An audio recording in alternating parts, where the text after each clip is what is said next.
If you ever see a snake lying in water like this, don't make the mistake of approaching it thinking it's dead, because it's not dead, but rather drinking water. Snakes don't drink water through their mouths. They draw water in with their jaws and throat muscles. That's why they remain completely still while drinking. If someone approaches, they may sense danger and attack.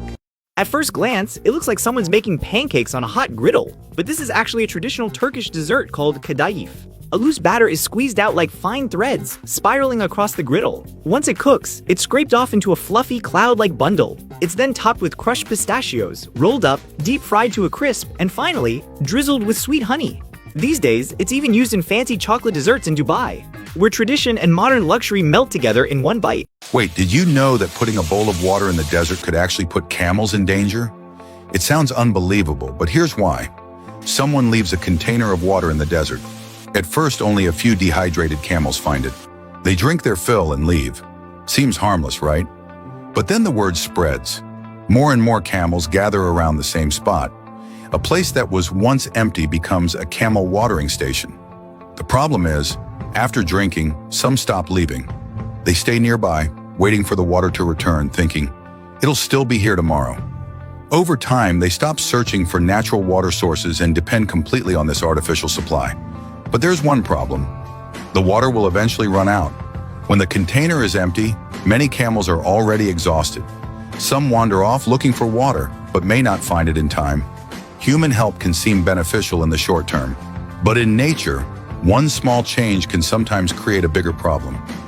A whole boat full of jellyfish. Believe it or not, you're not seeing things. The entire boat is packed with soft, squishy jellyfish. Fall in, and you might not make it out. Yet some people do this job every single day for less than $5. Before sunrise, they head out in small wooden boats, taking advantage of the time when jellyfish rise to the surface to feed. Their tool? Just a simple iron rod with a hook. Spot a jellyfish, hook it, and toss it into the boat. It may look easy, but it's actually exhausting. Swinging and pulling over and over takes serious arm strength. After a few hours, your arms feel like jelly too. This fishing method is found in Thailand, where overfishing has wiped out jellyfish predators. As a result, jellyfish populations have exploded, turning them into a new kind of resource. Locals treat jellyfish as a delicacy. After processing, they're cut into thin strips and served cold with a tangy, spicy dressing. Some are cooked in soup, others dried or fermented for later use. It may look like scooping up blobs of jelly, but it's tough, serious work behind the scenes. You might think this is just another water slide, but the second you step into the tube, the nerves start to kick in. Once you drop, a powerful rapid instantly decides which path you'll take. If it sends you the wrong way, you'll be launched onto this massive sidewinder. It looks like the fun part, but if you're carrying too much weight, there's a real chance you'll flip completely upside down. Ever noticed those sharp blades on a road roller? You might think they're there to protect the road, but that's actually not the reason. Their real job is to cut the edges of the pavement. Most modern roads are made with asphalt, and when asphalt gets compressed, it becomes extremely sticky. During rolling, extra asphalt often squeezes out along the edges of the road. That can leave the roadsides looking messy. Can you believe it? One welding job can earn a welder $50 million. This is one of the most difficult ship lengthening techniques in the world. Workers first cut an aging cruise ship in. Why are German farmers considered the most relaxed in the world? Look at their machinery, and it's obvious one person, one machine, doing the work of dozens over multiple days. This is German workers harvesting carrots. The machine pulls whole carrots straight out of the ground, while high-speed rotating brushes scrub the soil right off the surface. What would take a manual crew a full week gets done in about an hour. Here's peanut harvesting. Multiple plow blades cut into the soil at once, pulling up the entire plant, pods and all. Then a multi-roller threshing system harvests and shells the peanuts, simultaneously. Insane efficiency. German industrial power runs deeper than people realize. This is the Claas forage harvester, a 1,000-plus horsepower machine running on a Mercedes-Benz V8 diesel engine. A 9-meter header with serrated blades pulls in corn stalks and ears together, feeds them into a processor that chops everything down, then sprays it straight into a truck driving alongside. From there, it heads to a fermentation facility to become silage. Even lawn harvesting is automated. The machine scoops up sod, rolls it, and a mechanical arm stacks it neatly onto a pallet. Smooth, seamless, done. In Germany, if a machine can do it, a human doesn't. This harvester takes down a massive tree in seconds,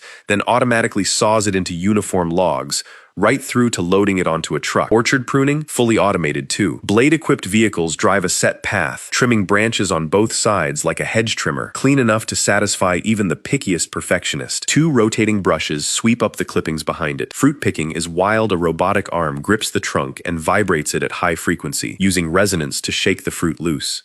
It falls onto a canvas below and rides a conveyor straight to storage. Underground pipe laying 2 blades slice the soil open, the pipe drops in, and the ground closes back up like nothing happened. Even river cleanup is mechanized. One machine extends a pipe into the water and sprays the sludge out evenly across the nearby field. And this laser weeding robot uses AI and high-def cameras to tell crops from weeds instantly. No manual labor, no pesticides, no health risks. Germany has a population of just over 80 million and roughly 135,000 square miles of land, yet it's home to more than 6,500 machinery manufacturers, many of them global industry leaders. German engineering doesn't need to say it out loud. The machines already do the talking.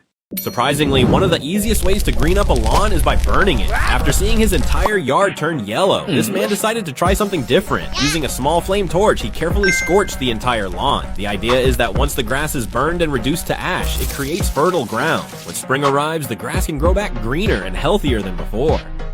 This is a yacht that can sail around the world without burning a single drop of fuel. It's called Black Pearl, the most fuel-efficient super yacht on the planet. Its most striking feature is its massive dynamic sail system.